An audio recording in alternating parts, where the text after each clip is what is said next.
नमस्कार, मैं शंभू कुमार सिंह और आप देख रहे हैं नेशनल दस्तक। इस समय जब पूरा देश कोरोना से मर रहा है, महामारी है, लॉकडाउन लगा है, नदी में लाशें तैर रही हैं, अस्पताल में जगह नहीं है, तो आपको पता है इस देश का प्रधानमंत्री क्या कर रहा है?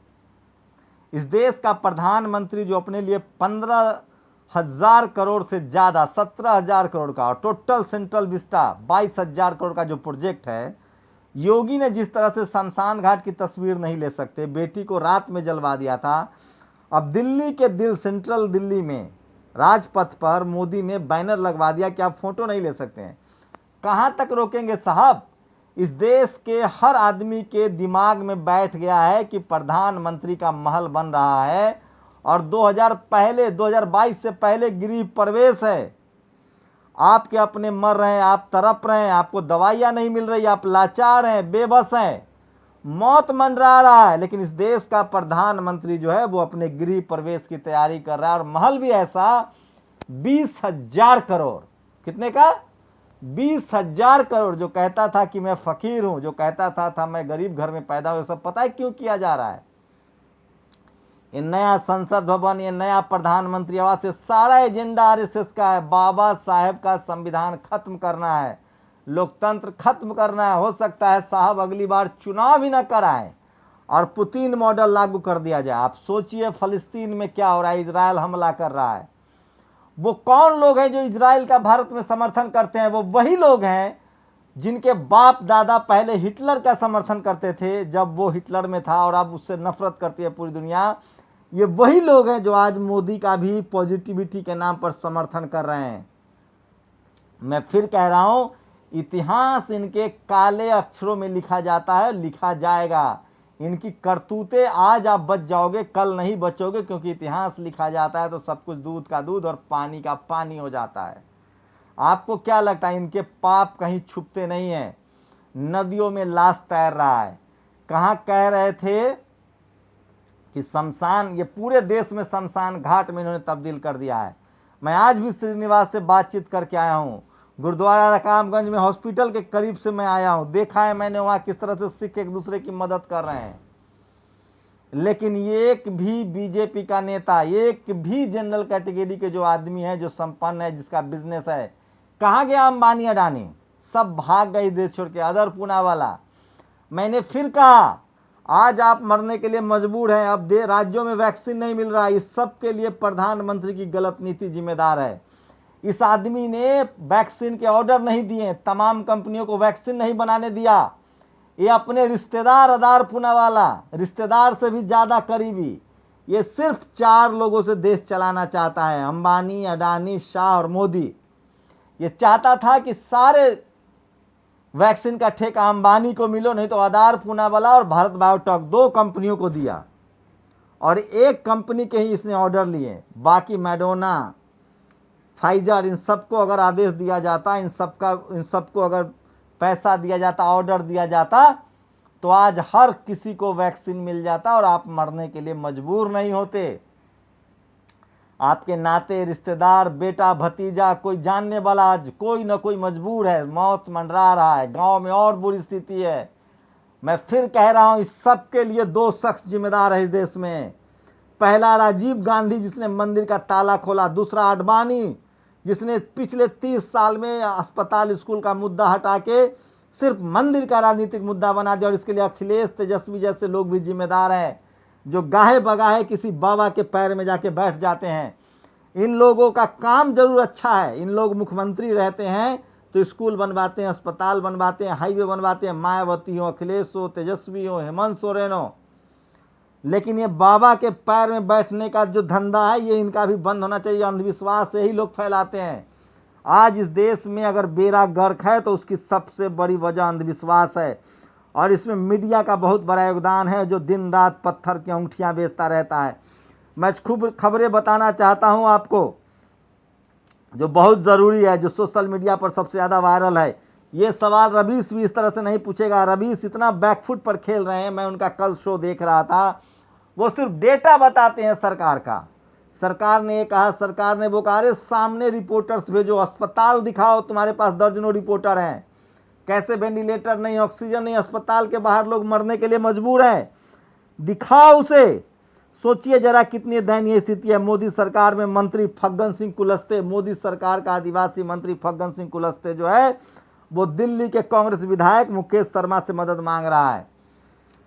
रंजीता रंजन पप्पू यादव की पत्नी ने साफ साफ कहा है कि अगर पप्पू यादव को कुछ होता है तो नीतीश कुमार को और बीजेपी के राजीव प्रताप रूडी को चौराहे पर खड़ा करके रखूंगी। पप्पू यादव को जेल में डाल दिया जाता है। सोचिए दिलीप पांडे जो आम आदमी पार्टी के विधायक हैं उनके यहाँ रेड पर रहे हैं, छापेमारी हो रही है। ये पप्पू यादव लगातार उनके वीडियोज लोग शेयर कर रहे हैं किस तरह से वो लोगों की मदद करते हैं। और पंडित राजन मिश्रा, सोचिए जो आदमी कोरोना में बेड के बगैर तरफ तरफ के मर गया उसका अब होर्डिंग लगाया जा रहा है। ये है आपकी देश की स्थिति। और पंकज झा ने एक ट्वीट किया है, सोचिए क्या, हे भगवान क्या दिन आ गए। ये लोग सबसे ज़्यादा, ये जो सवर्ण लोग हैं, ये सबसे खासकर जो ब्राह्मणवादी मनुवादी लोग हैं, सबसे ज़्यादा जो हैं 26 die due to O2 shortage at Goa premier गोप्ट स्टूल। सोचिए वहाँ बीजेपी की सरकार है, गोवा में भी क्या स्थिति है आप समझ नहीं सकते हैं। सबसे बड़ी खराब स्थिति है। पप्पू यादव को लेकर लगातार लोग ट्वीट कर रहे हैं, लगातार नाराजगी है। और योगी सरकार का जातिवादी रवैया कम नहीं हो रहा है। सैफई मेडिकल कॉलेज के वाइस चांसलर प्रोफेसर राजकुमार जो बहुजन है उनके साथ बदसलूकी हुई है एक बार फिर से। अभी कुछ दिन पहले एक ओबीसी सचान को जेल में डाल दिया था इस डॉक्टर ने। इंदू चौधरी ने ट्वीट किया है, कुलपति सफाई मेडिकल को उनके साथ भेदभाव रहा, उनको डिस्चार्ज कर दिया गया है। और सोचिए ये जहां भी जाएंगे मनुवादी क्या करते हैं। अमेरिका में भारत से दलितों को लेकर एक मंदिर बनाया गया है। USA by Hindu organise associate with BJP to build temples. BJP के कार्यकर्ता जो अमेरिका में है, संघी लोग, वो एक मंदिर बना रहे थे और वहाँ 1 घंटे में $1 दे रहे थे। यहाँ से SC ST OBC के कर्मचारी को ले गए थे। अब FBI ने उनका पर रेड किया है। तो ये जहाँ जाते हैं जातिवादी मनुवादी उस देश के संविधान को नहीं मानते हैं। ये अपने संविधान को क्या मानेंगे। इनसे जरूरी सीखने, इनको लतियाने की ज़रूरत है। ये सब लोग लतखोर बेईमान भ्रष्ट हैं। कोरोना जैसे महामारी में नकली दवाएं बेचते हैं, ये भ्रष्टाचार करते हैं, ये महंगा सामान बेचते हैं ये। और ये देखिए गया में बुद्धिस्ट, गया जहाँ बुद्ध को ज्ञान मिला था, वहाँ मॉन्क लोग किस तरह से लोगों की मदद कर रहे हैं। ये वीडियो भी शानदार है। और ये तमाम खबरें मैं आपके लिए लेकर आता हूँ जो बहुत ज़रूरी है आपके लिए। और सोशल मीडिया ही मैं बार बार कहता हूँ कि बहुजन मीडिया है, सोशल मीडिया ही सच्चा मीडिया है। और सोशल मीडिया पर आपको समझना चाहिए। अजय कबीर लिखते हैं, कैसी विचारधारा के लोग हैं। जब हिटलर मानवीय हत्याएं करवा रहा था तो नाजी उनको हीरो बन गए। आज कुछ पता चला नसीब वाला कहाँ छिपा बैठा है। जिंदा लोगों के मुकाबले मुर्दे ज़्यादा सच बोल रहे हैं क्योंकि मुर्दों को जेल जाने या नौकरी गंवाने का डर नहीं होता, कृष्णकांत ने लिखा है। और फिर भाजपाई फर्जीवाड़ा, शमशान के गिद्ध। याद है 2009 में फिलिप कोटलर अंतर्राष्ट्रीय पुरस्कार पाने वाले मोदी भारत के पहले प्रधानमंत्री बने। इसी तरह की ये दुनिया अब तो द गार्डियन नकली अखबार तक बनवा लिए हैं। तो इसको लेकर भी लगातार लोग सोशल मीडिया। और सोचिए जबलपुर में BHP विश्व हिंदू परिषद का जो चीफ है, मुखिया है, वो नकली रेमडेसिविर 1 लाख रुपए में बेचता था। नकली, वो भी नकली। एक अकेले भाजपा सांसद राजीव प्रताप रूडी ने नरेंद्र मोदी अमित शाह के करोड़ रुपए खर्च कर IT सेल के वर्षों की मेहनत पर पानी फेर दिया। पप्पू का मतलब यहाँ बदल गया है। तो ये तमाम खबरें मैं बता रहा था, मैं फिर बता रहा हूँ। ये सरकार सिर्फ और सिर्फ डर से और मीडिया के नाम पर चल रही है। क्या मीडिया अभी भी सरकार के खिलाफ बोल रहा है? एक आदमी बताइए इस देश में जो अभी पीड़ित नहीं है, जिसके सर पे मौत नहीं मंडरा रहा है और आपका प्रधानमंत्री चुप्पी साधे हुए है, उसको जवाब देना पड़ेगा। इस देश की मीडिया जिस दिन सवाल पूछ लेती, आपके चेहरे से जिस दिन भक्ति का पाठ उठ जाता, उस दिन ये सब कुछ बदल जाता। आज हम लाश ढो रहे हैं क्योंकि हमने बात नहीं की, इसे सवाल नहीं पूछा। पिछले 6 साल में इस शख्स ने एक प्रेस कॉन्फ्रेंस नहीं की है। ये सिर्फ भाषण देता है। न इसके पास राशन है, न रोजगार है, न दवाई है, न अस्पताल है। सोचिए इस आदमी ने हिंदू मुस्लिम करके इस देश को बर्बाद कर दिया। 30 साल में धर्म के नाम पर राजनीति हुई। जितने बहुजन नेता अगर किसी साधु महात्मा के चक्कर में पड़े, उनको भी बॉयकॉट कीजिए। इस देश को सचमुच पप्पू यादव जैसे, दिलीप पांडे जैसे, श्रीनिवास जैसे लोगों की ज़रूरत है, संजय सिंह जैसे लोगों की ज़रूरत है, जो जब परिस्थितियां खराब है तो ये मोर्चे पर निकल तो रहे, जब सड़क पर चलने में दिक्कत होती है, डर लगता है, तब ये लोगों की मदद कर रहे हैं। मुकेश शर्मा है, ऐसे लोगों की मदद कीजिए, आप ऐसे लोगों को नेता बनाइए, एक नज़ीर पेश कीजिए।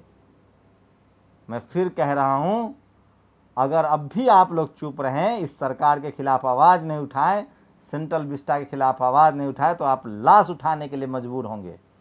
अपनी प्रतिक्रिया जरूर दीजिए। शुक्रिया। नेशनल दस्तक की आपसे गुजारिश है कि अगर इसको बचाना चाहते हैं तो नेशनल दस्तक को सब्सक्राइब करने के लिए रेड कलर के सब्सक्राइब बटन को दबाएं, फिर बेल आइकन की घंटी दबाएं। नेशनल दस्तक को बचाने के लिए बहुत जरूरी है कि हर खबर को शेयर करें, लाइक करें, कमेंट जरूर करें।